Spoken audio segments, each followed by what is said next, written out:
श्रोत्यांनो, आज आम्ही उत्पत्तीचे पुस्तक 27वा अध्याय 30 पासून पुढच्या वचनांवर विचार करणार आहोत. माणसाने पापी स्वभावाचा वारसा आपल्या मूळ पुरुषापासून आदामापासून घेतला आहे आणि तो त्याचा स्वभाव पूर्णपणे बदलून तो परिपूर्ण व पवित्र बनणे शक्य नाही. म्हणून देवाने ज्या लोकांचा उपयोग आपल्या योजनांसाठी केला ते लोक अपरिपूर्ण व दुबळे असे आम्हाला दिसतात. दुसरी गोष्ट अशी की देव जर मानवाचा उपयोग त्याच्या विशेष योजनेसाठी करून घेतो, तर ते माणसातल्या चांगुलपणामुळे करतो असे नाही. तो त्याचा उपयोग केवळ त्याच्या कृपेखातर करतो. म्हणून जर एखादी व्यक्ती आपल्या दृढ विश्वासाविषयी शेखी मिरवत असेल, तर तिने हे विसरता कामा नये की पेत्र म्हणतो त्याप्रमाणे आम्हाला देवाच्या शक्तीने विश्वासात राखलेले आहे. देव एखाद्या व्यक्तीचा उपयोग त्याच्या कृपेस्तव करून घेतो. तिसरी गोष्ट म्हणजे पॉल सांगतो त्याप्रमाणे देव या जगातल्या बलवानांना लाजविण्यासाठी अशक्तांचा उपयोग करून घेतो. आणि चौथी गोष्ट म्हणजे अशक्तांच्या दुबळेपणात देवाचे सामर्थ्य पूर्णत्वास जाते व त्याचा त्याद्वारे गौरव होतो. या सर्व कारणांमुळे परमेश्वराने आपल्या योजनांकरिता दुबळ्या व दोषपूर्ण व्यक्तींची निवड केली. आणखी एक महत्त्वाची गोष्ट अशी की परमेश्वर सनातन देव आहे. त्याच्या योजना सर्व काळापासून सर्व काळपर्यंत टिकतात आणि मानव प्राण्याची त्याच्यासमोर एका धुळीच्या कणा इतकीही किंमत नाही. योबाच्या पुस्तकात सांगितल्याप्रमाणे मानवाच्या पापांनी देवाचे काही नुकसान होत नाही, त्यामुळे त्याच्याच इतर बांधवांचे नुकसान होते. आणि मानवाने काही सत्कृत्य केली तर त्यामुळे देवाचे काही कल्याण होत नाही किंवा त्याचा काही फायदा होत नाही.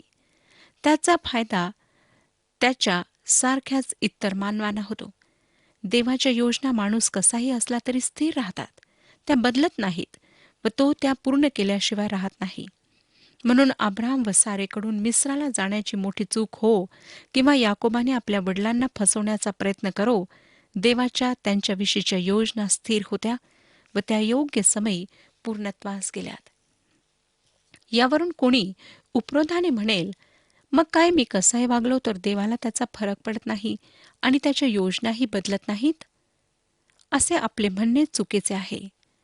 आमच्या वागण्याचा देवावर परिणाम होत नसला तरी त्याला आमच्या दुर्वर्तनाने दुःख जरूर होते, कारण त्याने आम्हाला त्याच्या प्रतिरूपात व त्याच्या प्रतिच्छायेत निर्माण केले आहे व तो आमच्यावर खूप प्रीती करतो. दुसरी गोष्ट म्हणजे श्रोत्यानो, आमच्या अयोग्य वर्तनाने आम्ही स्वतःच्याच पायावर दगड पाडून घेतो, कारण स्वेच्छेने वागल्यामुळे त्याचे दुष्परिणाम आम्हाला स्वतःला व आमच्या आजूबाजूच्या लोकांना भोगावे लागतात. आणि देवाने आमच्यासाठी जे आशीर्वाद राखून ठेवले आहेत त्यांचे आम्ही वाटेकरू बनू शकत नाही. एवढेच नाही तर दुर्वर्तनाने देवाचा क्रोध आम्ही स्वतःवर ओढून घेतो. या सर्व कारणांसाठी श्रोत्यानो, आम्ही यहोवाचे भय धरून प्रभू येशू ख्रिस्ताला अनुसरायला हवे आहे. पेत्राचे पहिले पत्र 2 अध्याय आणि 9 वचन आम्हाला सांगते. पेत्राचे पहिले पत्र 2 अध्याय 9 वचन, तुम्ही तर निवडलेला वंश, राजकीय याजक वर्ग, पवित्र राष्ट्र, मोलाने विळवलेले लोक आहात, यासाठी की ज्याने तुम्हास अंधारातून आपल्या अद्भुत प्रकाशात बोलावले आहे, त्याचे सद्गुण तुम्ही प्रसिद्ध करावे. श्रोत्यांनो, तुमच्या व माझ्या जीवनाचा हाच हेतू, हेच ध्येय आहे की आम्ही आमच्या निर्माणकर्त्या देवाचे सद्गुण आपल्या ओठांनी व आपल्या वर्तनातून प्रसिद्ध करावेत. परंतु आमचा स्वभाव मुळातच पापी असल्यामुळे आम्ही ख्रिस्ताची सुवार्ता प्रभावशाली पद्धतीने सांगू शकत नाही. त्यासाठी आम्हाला देवाच्या पवित्र आत्म्याची गरज आहे आणि देवाचा पवित्र आत्मा आमच्यामध्ये तोपर्यंत वस्ती करीत नाही जोपर्यंत आम्ही येशू ख्रिस्ताचा तारक म्हणून स्वीकार करीत नाही. होय श्रोत्यानो, येशू ख्रिस्त या जगामध्ये पाप्यांचे पाप हरण करण्याकरिता आला. त्याविषयी यशाया संदेष्टाने फार पूर्वी भविष्य विदित केले. ते आपण यशायाचे पुस्तक 53 अध्याय 5 आणि 6 वचनांमधून वाचूया. यशायाचे पुस्तक 53 अध्याय 5 आणि 6 वचने. परंतु तो आमच्या अपराधांमुळे घायाळ झालेला होता, तो आमच्या अन्यायामुळे चेचलेला होता. आमची शांती साधण्याची शिक्षा त्याच्यावर पडली होती आणि त्याला मारलेल्या फटक्यांनी आम्हास आरोग्य मिळाले आहे. आम्ही सर्व मेंढरांसारखे भटकलो आहोत. आम्ही प्रत्येक आपापल्या मार्गात वळलो आहोत आणि यहोवाने आम्हा सर्वांचा अन्याय त्याच्यावर ठेवला आहे. माझ्या प्रिय श्रोतांनो, जेव्हा प्रभू येशू ख्रिस्ताला वधस्तंभावर खेळण्यात आले, तेव्हा त्याने आम्हा सर्वांचा अन्याय आपल्या खांद्यावर वाहिला आणि देवाने आमच्यासाठी राखलेली शिक्षा त्याच्यावर लादली. त्याने आमच्या वाटेचे प्रायश्चित भोगले. त्या वधस्तंभावर भयंकर वेदना सोसत त्याने प्राण सोडला आणि त्याला पुरण्यात आले. परंतु तिसऱ्या दिवशी देवाने त्याला मृतांमधून उठवले. तो त्यानंतर जिवंत असा पुष्कळांच्या नजरेस पडला आणि त्यानंतर तो स्वर्गात चढला व सर्वशक्तिमान पित्याच्या उजवीकडे तो आसनस्थ झाला आहे. तेथून तो जिवंतांचा व मेलेल्यांचा न्याय करण्याकरिता पुन्हा येणार आहे. जेव्हा तुम्ही आणि मी या सत्याचा मनापासून स्वीकार करतो, आपली पापे पदरी घेऊन येशूकडे पापक्षमेसाठी जातो, तेव्हा आम्हाला पवित्र आत्मा प्राप्त होतो. वास्तविक आमच्या ठायी हे पश्चातापाचे कार्य देवाच्या पवित्र आत्म्याच्या द्वारे होते आणि तोच आम्हाला नवीन आत्मिक स्वभाव देतो आणि आमचा उपयोग देवाच्या गौरवासाठी करून घेतो. जोपर्यंत आम्ही नम्र अंतकरणाने त्याच्याजवळ येत नाही, तोपर्यंत हे शक्य नाही. तोपर्यंत तुम्ही जे काही ख्रिस्तासाठी स्वतःच्या सामर्थ्याने कराल, त्याला फारसा अर्थ नाही व त्याने तुम्हाला विशेष असे फळही मिळणार नाही. परंतु देवाचे कार्य त्याच्या सामर्थ्याने जर आम्ही करू, तर आम्हाला त्याचे फळ दिसेल आणि आमच्या लक्षात येईल की जरी आमच्यामध्ये पुष्कळ उणीवा आहेत, दोष आहेत, आमच्याकडून पुष्कळ चुका होतात, तरीही परमेश्वर आमचा उपयोग करून घेतो. श्रोत्यांनो, तुम्ही आणि मी किंवा इसाक व याकोब आम्ही सर्व मातीने घडलेली पापी स्वभावाची माणसे आहोत. तरीही प्रभू देव आमचा त्याच्या गौरवासाठी उपयोग करून घेतो. ही त्याची कृपा आहे. ही आमची योग्यता नाही, चांगुलपणा नाही.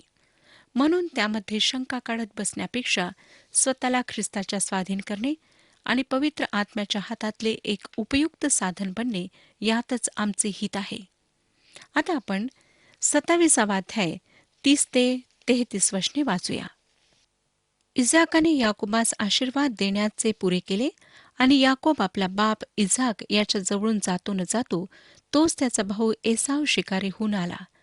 त्यानेही रुचकर पक्वान्न तयार करून आपल्या बापाकडे आणले व त्यास म्हटले, माझ्या बाबांनी उठून आपल्या मुलाने आणलेले हरणाचे मांस खावे आणि मला आशीर्वाद द्यावा. हे ऐकून त्याचा बाप इसाक त्यास म्हणाला, तू कोण? त्याने म्हटले, मी आपला मुलगा, आपला वडील मुलगा एसाव. तेव्हा इसाक अतिशय कंपायमान होऊन म्हणाला, तर पारत करून आणलेल्या हरणाचे मांस घेऊन मजकडे जो आला आणि तू येण्यापूर्वी मी ते खाऊन ज्यास आशीर्वाद दिला, तो कोण? तो आशीर्वादित होणारच. श्रोत्यांनो, याकोबाने इसाकाची केलेली फसवणूक फार काळ लपून राहणार नव्हती. तो इसाकाकडून आशीर्वाद घेऊन निघून गेल्यानंतर लगेचच एसाव तेथे आला आणि त्याने आपल्या वडिलांच्या आवडीचे हरणाचे मांस शिजवले आणि ते रुचकर अन्न घेऊन तो आपल्या पित्याजवळ आला व त्याने त्याला म्हटले, माझ्या बापाने उठावे आणि आपल्या मुलाने आणलेले हरणाचे मांस खावे, म्हणजे तुझा जीव मला आशीर्वाद देईल. दैहिक तृप्ती झाल्यानंतर इसाक एसावाला आशीर्वाद देणार होता. ही गोष्ट काहीशी विलक्षण वाटते, होय ना श्रोतांनो? असं वाटतं की एसाव व इसाक यांच्यामध्ये एक विलक्षण साम्य आहे. एसावाने दैहिक बुद्धीने वाटीभर वर्णासाठी आपला ज्येष्ठपणाचा हक्क याकोबाला विकला आणि आता इसाक आपली दैहिक तृप्ती झाल्यानंतर एसावाला आशीर्वाद देणार होता. तो अगदी मरायला टेकला होता आणि आता शेवटी आपले मृत्यूपत्र तयार करायलाच हवे अशी इसाकाची स्थिती नव्हती.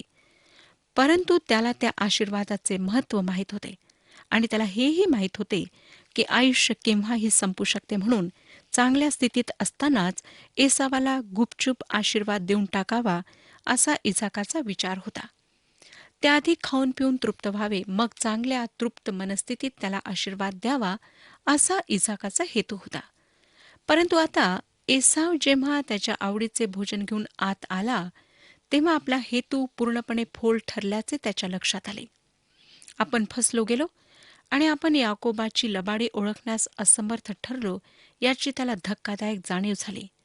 33 वचन आम्हाला सांगतं, तेव्हा इसाक अतिशय कंपायमान होऊन म्हणाला, तर पारत करून आणलेल्या हरणाचे मांस घेऊन माझकडे जो आला आणि तू येण्यापूर्वी मी ते खाऊन ज्यास आशीर्वाद दिला, तो कोण? तो आशीर्वादित होणारच. इसाकाने येसावाच्या रूपात आलेल्या याकोबाला फार मोठा व व्यापक आशीर्वाद दिला होता. समृद्ध शेतीसाठी एक प्रभावशाली प्रार्थना त्याला आशीर्वादाच्या रूपाने प्राप्त झाली होती. म्हणजे धनधान्य व गुरे मेंढरे यांची समृद्धी त्याला त्या आशीर्वादानुसार प्राप्त होणार होती. कुटुंबामध्ये त्याला प्राधान्य व सर्वाधिक आशीर्वाद प्राप्त होणार होते. कारण इसाकाने त्याला आशीर्वाद देऊन म्हटले, तू आपल्या भावांवर अधिपती हो आणि तुझ्या आईचे मुलगे तुला नमोत. आणि आंतरराष्ट्रीय पातळीवरही याकोबाला प्राधान्य व महत्त्व प्राप्त होणार होते. जे शत्रू त्याला शाप देणार होते ते शापित ठरणार होते व जी दोस्त राष्ट्री त्याची सहाय्यक ठरणार होती त्यांना आशीर्वाद प्राप्त होणार होता. इसाकाने याकोबाला दिलेला हा आशीर्वाद अतिशय व्यापक होता आणि त्याची परिपूर्ती होणार होती. आता तो परत घेणे इसाकाला शक्य नव्हते, म्हणून तो मोठ्या दुःखाने म्हणाला, तो आशीर्वादित होईलच होईल. पुढे श्रोत्यानो 34 ते 36 वचने आम्हाला सांगतात, एसावाने आपल्या बापाचे हे शब्द ऐकले, तेव्हा तो अति दुःखाने हंबरडा फोडून आपल्या बापास म्हणाला, बाबा, मलाही आशीर्वाद द्या. तो म्हणाला, तुझा भाऊ कपटाने येऊन तुला मिळावयाचा आशीर्वाद घेऊन गेला.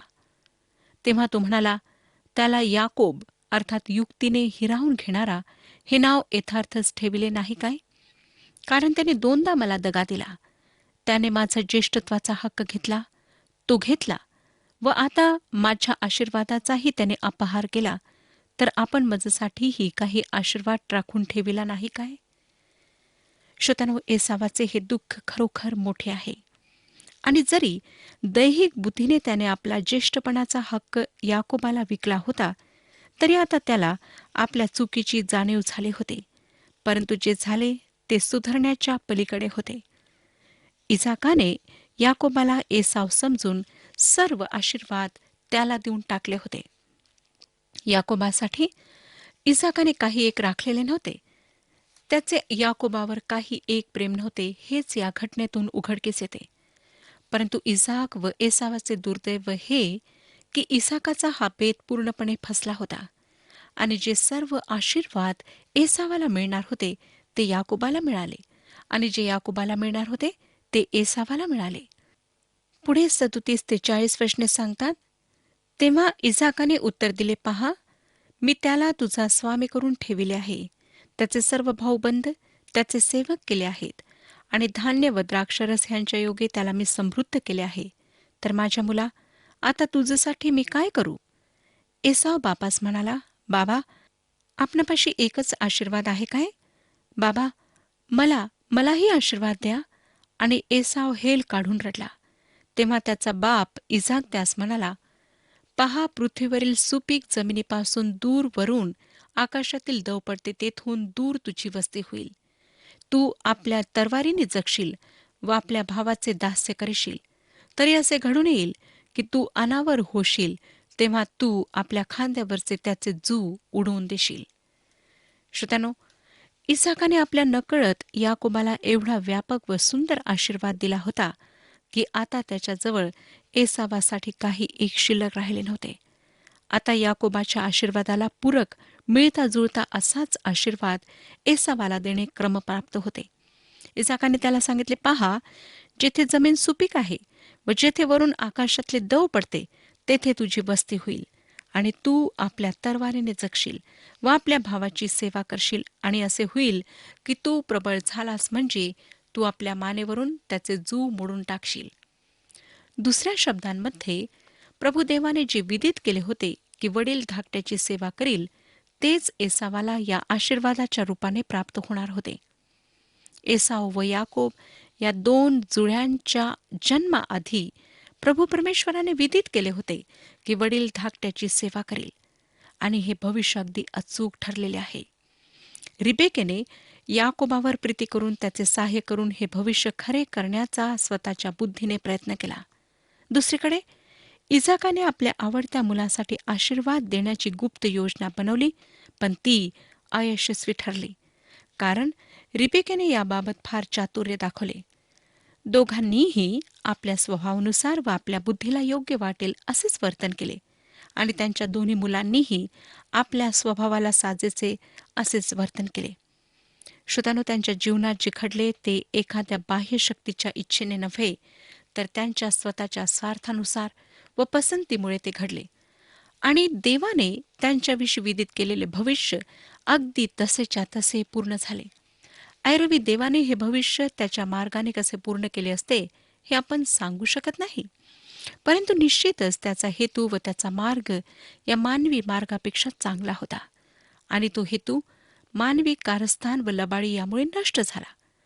हे कारस्थान व राजकारण इसाक व रिबेका यांच्या वैवाहिक जीवनातल्या अशांतीमुळे निर्माण झाले होते. त्या दोघांपैकी एकानेही देवाच्या मार्गदर्शनाची जाणीव ठेवली नाही, कारण दोघेही स्वतःचा वैयक्तिक स्वार्थ शोधण्यात गुंतलेले होते आणि त्यांचा हा स्वार्थ पश्चाताप व विश्वास यांच्यापासून फार दूर होता. म्हणूनच देवाचा उत्कृष्ट मार्ग या घटनेच्या परिपूर्ततेस उपयोगात आला नाही. ज्या गोष्टी दैवी मार्गाने होणे आवश्यक होते त्या मानवी कारस्थानाकरवी झाल्या. साहजिकच त्यामुळे पुष्कळ मने दुखावले गेली आणि तिरस्कार व कटुता यांचे बीज रोवल्या गेले. आता आपण 41 वचन वाचूया. याकोबास आपल्या बापाने आशीर्वाद दिला, त्यामुळे एसावाने त्याच्याशी वैर धरिले. एसावाने आपल्या मनाशी म्हटले, माझ्या बापाचे सूतक धरण्याचे दिवस जवळ आले आहेत, त्यानंतर मी आपला भाऊ याकोब यास जीवे मारीन. एसावाच्या अंतःकरणात आपल्या सख्या भावाविषयी इतका तिरस्कार निर्माण झाला की त्याचा खून करण्याची इच्छा त्याच्या मनात निर्माण झाली. त्यासाठी वडिलांच्या मरणापर्यंत वाट पाहावी व मग आपला हेतू साध्य करावा असेही त्याने निश्चयाने ठरवले. श्रोत्यानो, ही तर पापाची एक साखळी प्रतिक्रिया होती. एकाने पाप केले की त्यामध्ये आपोआप दुसऱ्या व्यक्तीही कळत नकळत गुंतल्या जातात. येथे तर इसाक व रिबेका यांच्यातल्या प्रीतीचा अभाव हे कलहाचे व अपराधांचे मूळ कारण होते. रिबेकेने याकोबाच्या कृत्यांची सर्व जबाबदारी आपणावर घेतली होती आणि साहजिकच तिला त्याच्या त्या फसवणुकीच्या कृत्याचा कठोर परिणाम भोगावा लागला. याकोबाचा विरह सहन करण्याची वेळ तिच्यावर आली. 42 आणि 43 वचने पहा. आपला वडील मुलगा एसाव याचे हे म्हणणे रिबकेला कोणी कळविले नाही, तेव्हा तिने आपला धाकटा मुलगा याकोब यास बोलावून म्हटले, पहा, तुला जीवे मारण्याचा बेत करून तुझा भाऊ एसाव आपले समाधान करून घेत आहे. तर माझ्या बाळा, आता माझे ऐक. उठ, हारान येथे माझा भाऊ लाबान आहे, त्याचकडे पळून जा. एसाव आपला शब्द इसाकाच्या मरणानंतर खरा करेल असे रिबकेला खात्रीने वाटले आणि आपल्या आवडत्या मुलाचा जीव वाचविण्यासाठी तिला काहीतरी उपाय योजावा लागला. तिला त्याला स्वतःपासून फार दूर पाठवावे लागले आणि याकोबाने केलेल्या अपराधाचे कडू फळ अशा प्रकारे तिलाही चाखावे लागले.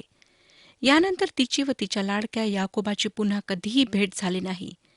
तिने त्याचा जीव वाचविण्यासाठी आपल्या भावाकडे थोड्या काळाकरिता त्याला पाठवले खरे, पण तो थोडा काळ फारच मोठा अवधी झाला आणि तो परत येईपर्यंत रिबेकेला मृत्यूने गाठले.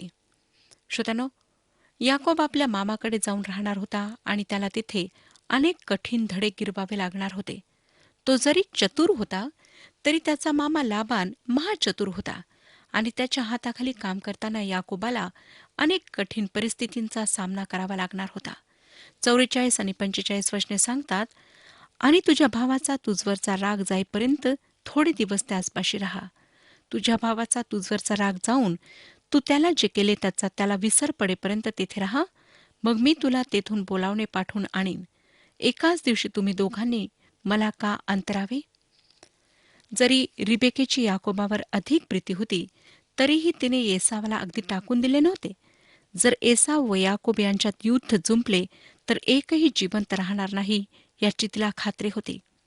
एकाच वेळेस दोन्ही पुत्रांना गमावून बसण्याची तिची इच्छा नव्हती. त्यापेक्षा पुत्रवियोगाचे दुःख झेलणे तिला जमले असते. आणि तिने तिच्या बुद्धीने अंदाज केला की एसावाचा याकोबावरील क्रोध फार काळ टिकणार नाही व ती लवकरच याकोबाला परत आपल्याजवळ बोलावून घेऊ शकेल. पण तिचा हा अंदाज साफ चुकला. ती आपल्या आवडत्या मुलाला परत कधीच पाहू शकली नाही. श्रोत्यानो, पुढे 46 वचन पहा. तेव्हा रिबका इसाकास म्हणाली, या हेतीच्या मुलीमुळे माझा जीव मला नकोसा झाला आहे. यांच्यासारखी हेथींच्या मुलीतली, ह्या देशच्या मुलीतली एखादी याकोबाने वरिली तर मला जगून काय लाभ.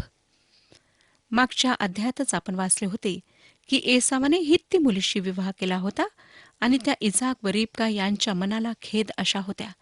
आणि आपण आताच वाचलेले वचन सांगते की या देवहीन मुलींनी रिबकेचे जगणे मुश्किल करून ठेवले होते, इतके की रिबेकेला त्यांच्यामुळे आपल्या जगण्याचा कंटाळा आला होता. श्रोत्यानो, विश्वासणाऱ्यांनी आपण कुणाशी विवाह करीत आहोत किंवा करणार आहोत याची खबरदारी घ्यायला हवी. आज अनेक तरुण आणि तरुणी अन्य जातींमध्ये विवाह करण्याकरिता मागे पुढे पाहत नाहीत, परंतु लक्षात ठेवा की नंतरचे जीवन, विश्वासणाऱ्यांचे जीवन फार त्रासदायक होते आणि त्यांना त्या विवाहाचे परिणाम भोगावे लागतात. आज जेव्हा आपण कदाचित विवाहाची तयारी करीत असाल तर लक्षात घ्या की विश्वासणारे असाल तर अविश्वासणाऱ्यांशी विवाह करू नका. श्रोत्यानो, हे फार महत्त्वाचे आहे. ह्या गोष्टी विसरू नका. आपल्या जीवनामध्ये ह्या गोष्टींना महत्त्व द्या आणि परमेश्वराच्या हातात सर्व काही सोपवून, आपल्या भविष्याला त्याच्या हातात सोपवून निर्णय घ्या, पुढे पाऊल टाका. परमेश्वर ह्या विषयात आपले मार्गदर्शन करो आणि आपणाला आशीर्वाद देऊ.